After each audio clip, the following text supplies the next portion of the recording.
Hello students, today will we discuss Indian models of communication. संप्रेषण के भारतीय प्रतिमान। संप्रेषण के भारतीय प्रतिमान के बारे में बात करें तो स्टूडेंट्स ये तीन कालों में बांटा गया है। एक इन्होंने वैदिक काल से स्वतंत्रता कहा जाए तो ब्रिटिश काल तक, जहां तक शासन पद्धति लागू रही है वहां तक का माना है, जिसमें वैदिक काल, उत्तर वैदिक काल, महाभारत काल, रामायण काल और भारत में शासन पद्धति जब तक राजा महाराजा पद्धति चली है तब तक का मॉडल्स माना है। दूसरा उन्होंने स्वतंत्रता पूर्व यानी कि प्री इंडिपेंडेंस पीरियड के समय का माना है और थर्ड उन्होंने स्वतंत्रता प्राप्ति के पश्चात का भारतीय संप्रेषण मॉडल के बारे में बताया है। तो स्टूडेंट्स हम जानने की प्रयास करेंगे कि एक समय जब वैदिक काल था, उत्तर वैदिक काल था, कहा जाए तो जब राजा महाराजाओं का काल था तो संप्रेषण की क्या प्रक्रिया थी। स्टूडेंट्स सबसे पहले हम बात करते हैं कि जो भारतीय संप्रेषण प्रणाली का मुख्य आधार रहा है वो वसुधैव कुटुंबकम रहा है। वसुधैव कुटुंबकम में क्या बताया जाता है कि जो समस्त संसार है वो एक परिवार की भांति है। तो भारत में क्या है, कम्युनिकेशन को भी, जो कम्युनिकेशन है या संप्रेषण है उसको एक पारिवारिक रूप से देखा गया है। वो जब आपस में संप्रेषण करते थे अनौपचारिक रूप से यानी इनफॉर्मल रूप से जब संप्रेषण करते थे तो वो एक फॉर्मेलिटी तक भी ढूंढ लिया करते थे। जैसे हमें अपने बड़ों से बात करनी है तो हम भैया कहेंगे, चाचा कहेंगे, ताऊ कहेंगे, या फिर बुजुर्ग हैं तो बाबा, दादा, इस तरीके की हमारे जो औपचारिक वर्ड्स थे वो हम बोलते थे। अब उसके बाद हम जो भी अनफॉर्मल बातें करनी है कि चाचा कहाँ जा रहे हो, कैसे कर रहे हो, क्या कर रहे हो, क्या कर रहे हो, इस टाइप की बातें हम करते थे। उसके बाद हम बात करते हैं कि ये संप्रेषण प्रणाली जब भी आई है तो उसमें ये चीज देखने को मिलती है किस किस तरीके से हुए। ये तो अनफॉर्मल कम्युनिकेशन की बात हो गई, जब वैदिक काल, उत्तर वैदिक काल, महाराजा काल।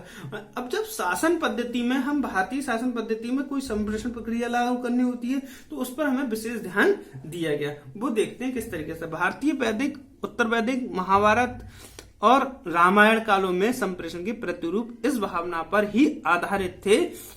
किस भावना पर आधारित थे?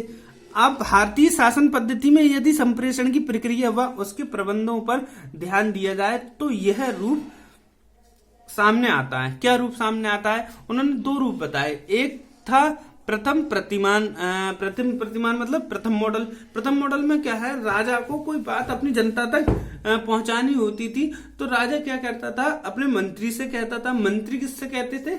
जनता से। जनता अब उसे सुन लेती थी। अब जनता को कोई रेस्पॉन्स करना है तो जनता किसे कहेगी? मंत्री से। मंत्री से मंत्री कहां तक पहुंचाएगा? राजा तक। तो ये औपचारिक कम्युनिकेशन हुआ करता था इस टाइप से फर्स्ट मॉडल में। अब हमें इसमें एक एग्जाम्पल रूप से देख लेते हैं। मान लीजिए राजा ने कहा कि जो हम टैक्स लेंगे, कर लेंगे, वो उपज का 1/4 लेंगे, मतलब 1/4 25% भार हम आपको अपने राज्य कोष में जमा करना होगा। मतलब राजा के कोष में जमा करना होगा। मंत्री से कही, मंत्री ने वो बात सुन ली और वो बात जनता तक पहुंचा दी। अब जनता को अपनी बात रखनी है। जनता कह रही है कि भाई 1/4 यानी 25% हम नहीं दे पाएंगे, हम 20% दे पाएंगे, 1/5 भाग दे पाएंगे। तो जनता ने वो बात मंत्री से कही, मंत्री से राजा से कह दी। तो इस तरीके से जो कम्युनिकेशन हो रहा है वो प्रथम मॉडल के अनुसार कम्युनिकेशन हो रहा है। अब बात करते हैं सेकंड मॉडल की।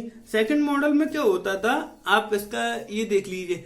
मंत्री अपने संदेश वाहक से कोई बात कहता था, संदेश वाहक वो जनता से कहता था। मान लो हमें कोई संदेश वाहक करना है, राजा और मंत्री यहाँ पर सेम कैटेगरी में माने जाते हैं। राजा ने जो बात मंत्री से कही है वो बात यहाँ पर आपस में हो गई।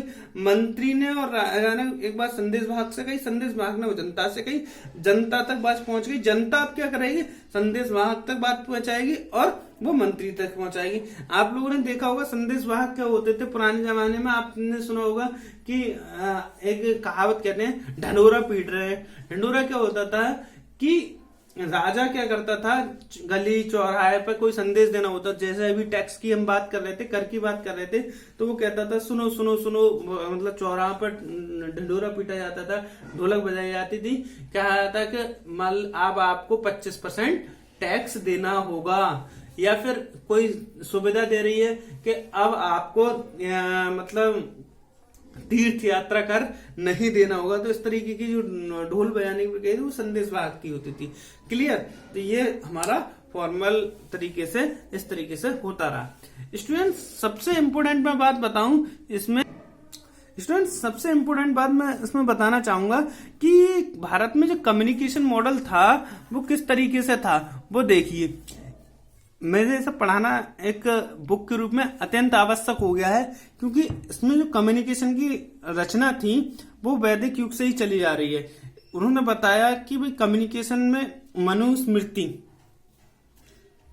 चाणक्य नीति, ब्राह्मण पुराण इत्यादि की बहुत विशेषता दी है। उन्होंने देखो साफ साफ कहा है कि मनुस्मृति दिया गया जिससे कम्युनिकेशन के एक प्रारूप तैयार हुआ। उनने क्या तैयार है, मनु ने सामाजिक व्यवस्था लागू की, वह इसके क्रियान्वयन के लिए निश्चित दिशा दी, सामाजिक व्यवस्था लागू की, यह दिशा ही संप्रेषण का प्रतिरूप थी। मतलब कहने का मतलब यह है कि इसमें उन्होंने सामाजिक व्यवस्था लागू की थी। वो अभी बता रहा हूं कौन सी सामाजिक व्यवस्था थी। इसमें साफ साफ लिखा हुआ है कि क्षत्रिय, वैश्य, शूद्र और ब्राह्मण। कोई बात शूद्रों को कहनी थी वैश्य, वैश्य से क्षत्रिय, क्षत्रिय से ब्राह्मण, ब्राह्मण से राजा तक वो बात पहुंचती थी। तो इस तरीके की जो रूपरेखा दी थी मनु के अनुसार, ब्राह्मण, क्षत्रिय, वैश्य व शूद्र ब्रह्मा के शरीर से क्रमशः पैदा हुए। उन्होंने इन चारों वर्णों की उत्पत्ति की। उन्होंने एक संपूर्ण प्रतिरूप की व्याख्या की है। मुख से ब्राह्मण, भुजा से क्षत्रिय, पेट से वैश्य व पैरों से शूद्र की उत्पत्ति दर्शाई है। यह उस समय का सामाजिक संप्रेषण का एक जबरदस्त प्रारूप था। ये आप देखिए, ये इस किताबों में अभी तक हमारे साथ चल रही हैं। ये सही है गलत है इस पर डिस्कस नहीं करेंगे हम। एक बात है जो मैंने बताई कि भारतीय जो मॉडल था वो इन चीजों पर भी डिपेंड रहा। उसके बाद चाणक्य नीति पर डिपेंड रहा। अब बात करते हैं हम स्वतंत्रता प्राप्ति के वो स्वतंत्रता पूर्व के भारतीय संप्रेषण प्रति Indian communication model of pre independence period. मतलब जब भारत इंडिपेंडेंस नहीं हुआ था और अंग्रेजों के गिरफ्त में आ गया था, तब भारत में कम्युनिकेशन का जो मॉडल था वो किस तरीके का था। भारतीय संप्रेषण काल में वर्ष 1857 से 1857 से 1947 के बीच कई प्रतिमान थे, परंतु गरम दल व नरम दल प्रतिमान बहु प्रसिद्ध हुए, जो निम्न प्रकार हैं। गरम दल और नरम दल प्रतिरूप, यानी कि गरम दल मॉडल और नरम दल मॉडल संप्रेषण के उद्देश्य क्या थे, एक ही था कि अंग्रेजों को यहां से भगाना, परंतु उनके जो मॉडल थे वो अलग अलग थे। स्टूडेंट्स, जैसे कि आप जानते हैं गरम दल और नरम दल के बारे में मैं बता दूं आपको पहले से।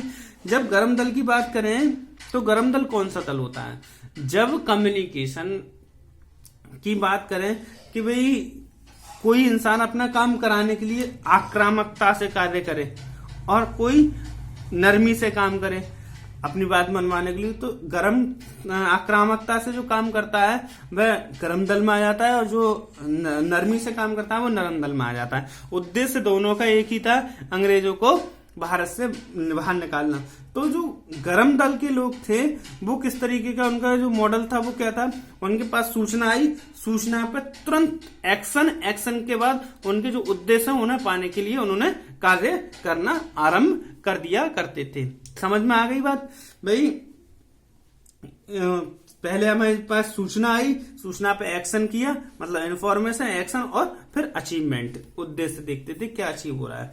उसके बाद हम बात करें नरम दल की। नरम दल के पास कोई सूचना आई, सूचना पे विचार विमर्श करेंगे, आपस में डिस्कस करेंगे कि क्या करना चाहिए क्या नहीं करना चाहिए। उसके बाद निर्णय लेंगे, डिसीजन लेंगे कि ये कार्य करना है या नहीं करना है। तो ये चीजें हम किसमें सीखा हमने, नरम दल में। उसके बाद निर्णय लेने के बाद एक अच्छा रास्ता चुनेंगे, उसके बाद एक्शन करेंगे, तो ये नरम दल का कम्युनिकेशन मॉडल था।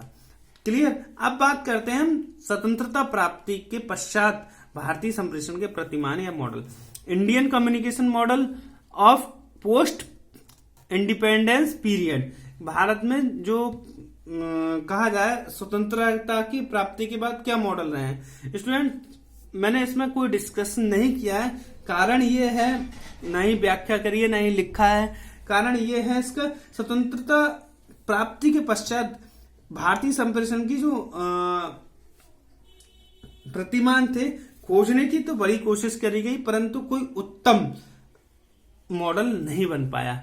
आज हमें देखते हैं कि हमें सूचना कहीं कभी हमारे लिए, जैसे नोटबंदी की सूचना हमें प्रधानमंत्री दे रहे हैं, आपने देखा होगा पूरे देश में।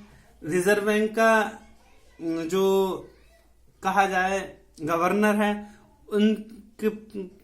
उनके आधार पर ये मतलब कहा जाए तो उन्हें ये सूचना देनी चाहिए थी।